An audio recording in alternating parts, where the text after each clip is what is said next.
नमस्कार मित्रांनो, या व्हिडिओमध्ये आपण बोलणार आहे जो काही धर्मवीर 2 मुक्काम पोस्ट ठाणे गद्दारांना क्षमा नाही हा पिक्चर खरोखर एक पिक्चर आहे का एक प्रोपोगंडा आहे। या पिक्चरचा मी रिव्ह्यू केला पिक्चर म्हणून, तसा मला 50-50 वाटला, पण या व्हिडिओत आपण स्पेशली बोलणार आहे तो खरोखरच प्रोपोगंडा आहे का। तर बोलूया, मी माझं याच्यामध्ये पर्सनल मत सांगणार आहे आणि जे काही मी थोड्याशा ऑडियन्सना विचारलं त्यांचं मी मत सांगणार आहे। बाकी तुम्हाला काय वाटलं ते तुम्ही कमेंटमध्ये सांगा।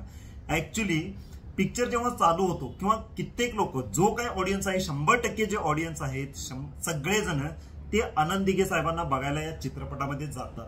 त्यांच्याबरोबर नेमकं काय झालं, त्यांच्या आयुष्याच्या अवतीभोवतीच्या जास्तीत जास्त घटना या माहिती करून घ्यायसाठी तिथं जातात। पण चित्रपट चालू होतो आणि त्याच उद्देशाने आणि पिक्चर बघत असताना आपल्याला असं वाटतं की हा चित्रपट योग्य ट्रॅकवर आहे आणि आपण जे काही बघायला आलेलं आहे तेच सगळं काही या चित्रपटात आहे।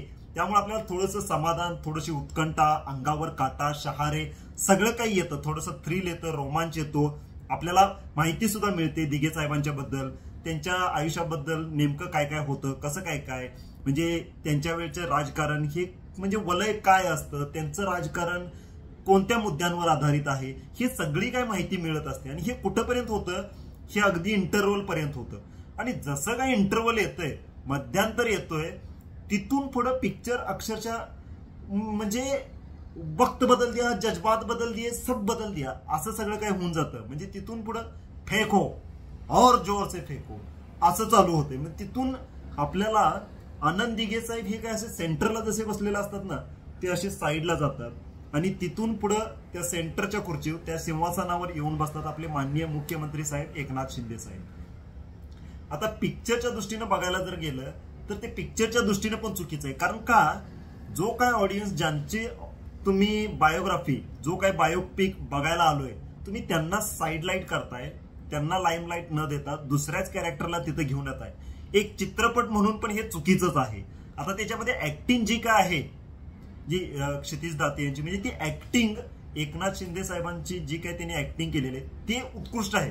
म्हणजे यातल्या कुठल्याच पात्रांच्या ऍक्टिंग बद्दल, संवादाबद्दल, स्क्रीन प्ले बद्दल त्यात काही वाद नाही। हा थोडासा स्क्रीन प्ले, कारण का मध्यांतरानंतर हा स्क्रीन प्ले दुसऱ्याच कॅरेक्टरवर फोकस होतो आणि हे असं चालत नाही।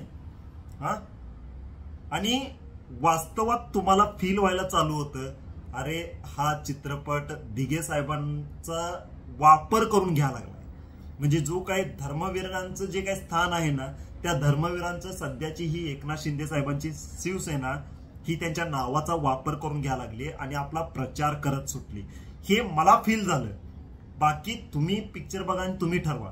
कारण का चित्रपटाच्या मध्यांतरानंतर एकनाथ शिंदे साहेब हे कसे काय कोविड वॉरियर होते, ते कसे त्यांनी दिघे साहेबांना मदत केली, हे सगळं काही दाखवायला चालू होतं। म्हणजे एकंदरीत एकनाथ शिंदे साहेब समोर येतात आणि बाकी ज्या मुद्द्यासाठी मी हा पिक्चर बघायला गेलो होतो, म्हणजे दिघे साहेबांचा मृत्यू नेमका झाला कसा, हे या चित्रपटात तुम्हाला उत्तर मिळतं का नाही ते तुम्हीच अवश्य बघा। पण माझ्या दृष्टीनं हा, कारण आता विधानसभेच्या निवडणुका अगदी तोंडावर आलेल्या आहेत, आपल्या जवळ आहेत, आणि ते जे गीत आहे ते शिवसेनेचं गीत याच्यामध्ये जे घेतलेलं आहे ते खरोखर आपल्याला शिवसेनेचा प्रचार केल्यासारखं वाटतं। आता ते त्यांच्या ठिकाणी ते योग्यच आहेत आपण असं म्हणू, पण एक पिक्चर म्हणून प्रवीण तरडे साहेबांना याच्यामध्ये अपयश आलंय असं मी म्हणेन।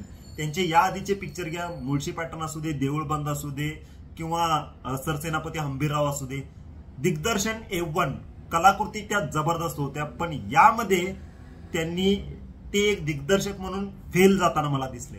कारण का, ते मूळ जी काही संकल्पना होती, धर्मवीरांची जी काही मूळ संकल्पना होती, ती पिक्चर चालू झाल्यावर तर असते, पण पिक्चर संपताना मात्र ती धर्मवीराची संकल्पना आपल्या डोक्यातून थोडीशी धुंदली, थोडीशी धुसर होतीये काय काय, आणि त्या नावाचा वापर करून ऑडियन्सना या नावाचं, म्हणजे आत्ताचे सध्याचे धर्मवीर हे एकनाथ शिंदे साहेब आहेत असं दाखवायचा कुठंतरी प्रयत्न व्हावा लागलाय, हे आपल्याला असं जाणवतं। आता एक ऑडियन्स म्हणून मला तर जाणवलं, आता मी तेवढे पैसे खर्च करून गेलो, आपण मी एक ऑडियन्स म्हणून गेलतो, मी थोडेच तिथं एक प्रचारक किंवा एक कार्यकर्ता म्हणून मी गेलो नव्हतो, मी पिक्चर बघायला म्हणून गेलो होतो। पण तिथं गेल्यानंतर मला नंतर पिक्चर बघताना मी शिवसेनेच्या सभेत आलोय की काय, एकनाथ शिंदे साहेबांच्या सभेत आलोय की काय, असं तुम्हाला थोडंसं क्लायमॅक्सला जाणवायला चालू होतं। हे होतं माझं मत। बाकी तुम्हाला काय वाटतं ते कमेंटमध्ये सांगा। शेवटी व्हिडिओ आवडला असेल तर व्हिडिओला लाईक, शेअर करा आणि चॅनलला सबस्क्राईब पण करा।